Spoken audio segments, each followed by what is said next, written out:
So குர்ஆன்ல நம்ம அரபு மொழி சொற்கள் பார்க்குறோம் இல்லைங்களா? ஆனா சில சொற்கள் வந்து அதனுடைய தொன்மையான வேர்ச்சொல், அதாவது எட்டைமாலஜி சொல்லுவாங்க.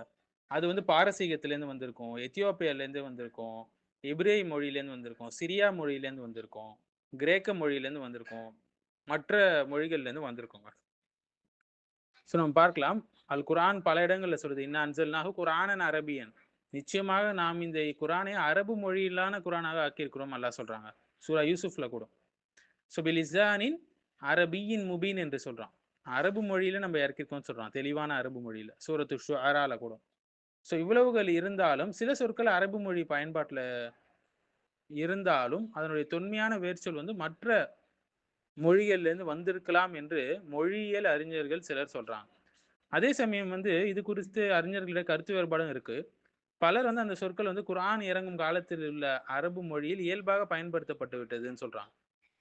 ஸோ அதை வந்து அரபு சொல்லாகவே கருதப்படணும் என்று சொல்றாங்க. சில முக்கிய எடுத்துக்காட்டுகள் நம்ம சொல்லலாம். குர்ஆன்ல வந்து இஸ்தப்ரக் என்ற வார்த்தை வரும். இது பாரசீக வார்த்தை. இதற்கு வந்து சொர்க்கத்துடைய பட்டு துணி என்று சொல்லுவோம் இல்லைங்களா? அடுத்து சிஜ்ஜீல் என்ற வார்த்தை. இதுவும் பாரசீக வார்த்தை தான். சுடப்பட்ட கல் என்று அர்த்தம். இந்த யானை படையினர் வந்து தண்டனை வந்துச்சு அது. அடுத்து ஃபிர்தௌஸும் பாரசீக சொல் தான். சொர்க்கத்துடைய உயர்ந்த தோட்டத்தை குறிக்கக்கூடியது. அடுத்தது கிஸ்தாஸ் என்பது வந்து கிரேக்க சொல். அது தராசு என்று சொல்லுவாங்க. அடுத்து எபிரேயு சிரியாக் சொல்லி பார்த்தீங்கன்னா, தூர் என்று சொல்லலாம். தூர் சீனா மலையை குறிக்கிறது. அடுத்து ஜஹன்னம் வந்து எபிரேயு சொல்லு. ஆ அடுத்து வந்து தௌராவும் வந்து எபிரேயு சொல்லு. கிரேக்கத்துல வந்து இன்ஜீல், யுவான்ஜெலியான்னு சொல்லி வரும். ஈசா அலைஹிஸ்ஸலாம் காலத்துல அவங்களுக்கு வழங்கப்பட்ட வேதம். அடுத்து மிஷ்காத் என்பது வந்து எத்தியோப்பியாவுடைய சொல்லு. அது விலக்கு வைக்கக்கூடிய அந்த இதுக்கு சொல்லுவாங்க. இலக்கு வைக்கக்கூடிய இடம். அடுத்து அபாரிக் என்ற சொல் கூட பாரசீகம் என்று சொல்றாங்க. சொர்க்கத்துடைய பானை அதை சொல்லக்கூடியது. அடுத்தது ஜன்ஜபீல்ன்றது வந்து பாரசீக சொல்லி சொல்றாங்க. சொர்க்கத்துடைய பானத்துடைய சுவை என்று சொல்லுவாங்க. அடுத்தது காஃபூர். காஃபூர்னா பாரசீக இந்திய இது கூட இருக்குன்னு சொல்றாங்க இதுக்கு. வேர் சொல்கள். சொர்க்கத்துடைய பானத்துடைய கற்பூரம் மனம் போன்றது சொல்லுவாங்க. அடுத்தது தீனார் என்பது கிரேக்க சொல்.